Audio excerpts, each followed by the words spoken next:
Welcome to Catholic News World.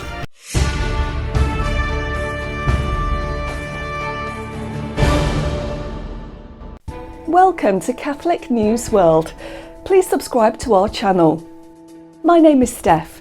Here are this week's breaking news headlines. Prayers have been answered as a kidnapped priest and seminarian are released in Nigeria. A priest and seminarian, kidnapped in early August, have been released. Agenzia Fides reports that Father Paul Sanogo and seminarian Melchiorre Dominic Mahinini, kidnapped on August 3, have been released. The kidnapping occurred in the assault on the parish of St. Luke Jayedna, Diocese of Minna, in the local government area of Pekoro in the state of Niger, in central northern Nigeria. This was confirmed by the Superior General of the Missionaries of Africa, better known as the White Fathers, Father Stanley Lubungo, according to whom, the two religious were released on August 24. Father Paul Sanogo is a White Father originally from Burkina Faso, while Melchiorre Dominic Mahinini is a seminarian from Tanzania, who was in Nigeria to carry out a missionary experience with the White Fathers and is originally from the parish of Kabanga in the Kigoma region. Tanzanian ambassador to Nigeria, Benson Bana, also confirmed the release of the seminarian. Both Father Paul and Melchiorre are in good health after undergoing the trauma of kidnapping. The government of Nicaragua declared the Jesuit order illegal and confiscated all their assets.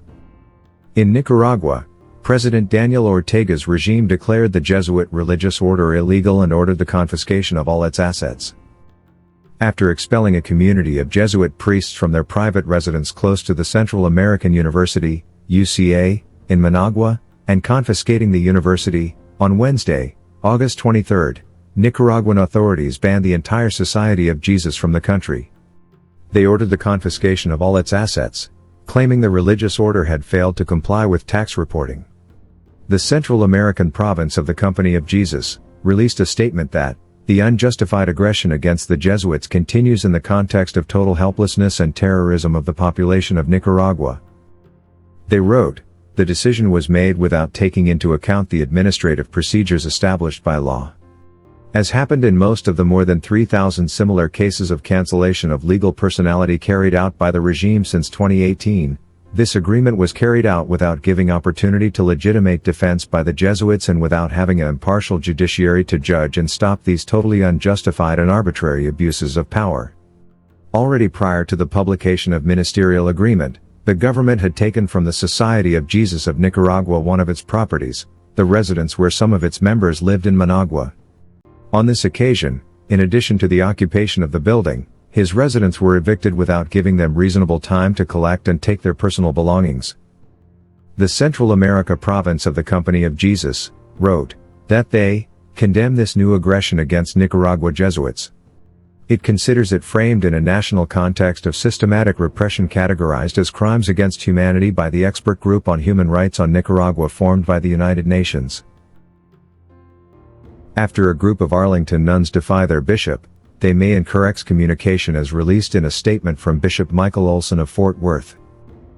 Bishop Michael Olson of Fort Worth, Texas, said on August 19 that one or more Arlington Carmelite nuns might have incurred an excommunication.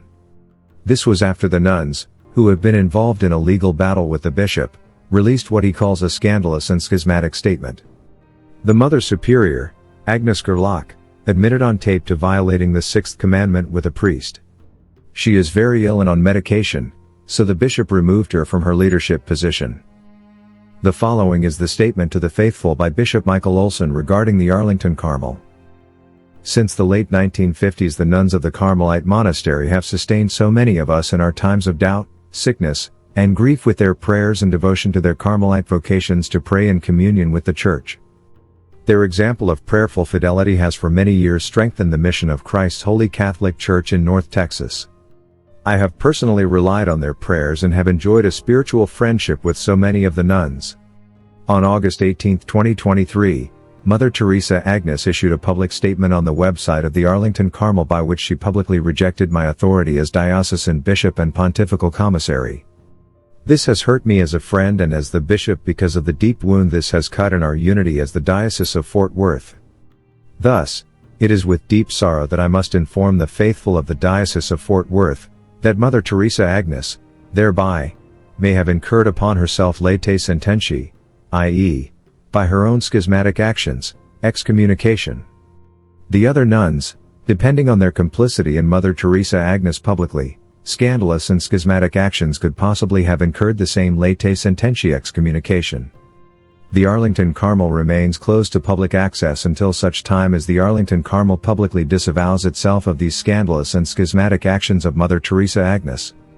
I stand ready to assist Mother Teresa Agnes on her path of reconciliation and healing.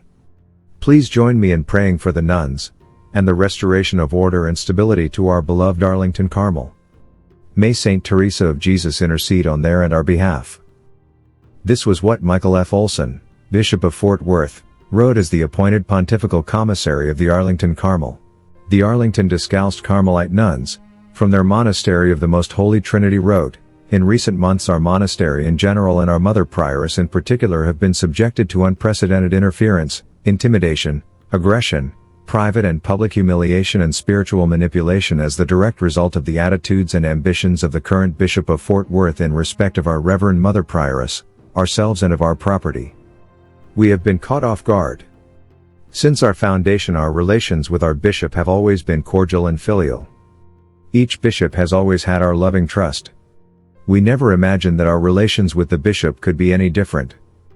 But our filial trust has been abused by the personal and public behaviors of a man who, in the pursuit of his unspecified personal ends, does not fear to shout at nuns or to humiliate them in private and in public when they protest that their rights have been ignored, who does not hesitate to violate their sacred enclosure through his officials, and whose actions in respect of personal property and privacy are more than seriously questionable. In respect of the calumnies that have been published, the chapter takes this opportunity to express its complete confidence in the personal and moral integrity of its Mother Prioress and in her leadership. This is part of the statement released by the nuns, who have refused to shut down public access to the convent. A Texas judge recently dismissed the case that the nuns placed against Bishop Olson. Tarrant County Judge Don Cosby ruled on June 30th that his civil court does not have jurisdiction in the case of two nuns from the Carmelite monastery. The Arlington Police Department also ended an investigation into allegations of criminal offenses made by both the bishop and the nuns. This matter is undergoing an established canonical process. A Catholic church was destroyed in a Myanmar attack and two other Christian churches were damaged by the military. On August 12, another Catholic church was destroyed in Myanmar, Burma. Mary Mother of Mercy, the Catholic church in Hithalku village, Kaya State, was targeted in the aerial bombing and houses from the village were also destroyed in the deliberate shelling by the Burmese military. Two Baptist churches in Chin State, another predominantly Christian region, were also damaged as a result of the airstrikes, according to local sources and a rights group. In total, 3 churches have been damaged in airstrikes by the Myanmar military, in a predominantly Christian region in the civil war-hit nation. They also burnt down the parish church from a nearby village last year. Dozens of Catholic churches around the country have been deliberately attacked and destroyed, within the past 2 years alone, by the Burmese military. 7 people were injured when residential areas were targeted in Ramto village and 4 homes perished in Kwafo village, which was bombed earlier on March 30, resulting in the death of 10 civilians, said the Chin Human Rights Organization. Myanmar's military has stepped up attacks on rebel forces in Christian-majority areas of Kaya, Chin, Kachin and Karen states, while its troops also burned several villages in the Bamar heartland of Zagaing and Magwa regions where the army faces stiff resistance from armed rebel groups. Military dictator General Min Aung Hlaing has again extended the state of emergency imposed since the coup 2.5 years ago. He has also postponed the promised elections. At least 100 religious sites, including 55 Christian buildings, have been destroyed since the February 2021 coup by the army in the southeast nation, according to rights groups. The return of the military junta, in February 2021, after a brief civilian rule, by the elected government of Nobel Peace winner Aung San Suu Kyi, has caused armed attacks by ethnic rebel groups. Watch our programme every Friday at 7:30 p.m. Thanks for watching. Please subscribe to Catholic News World channel. God bless.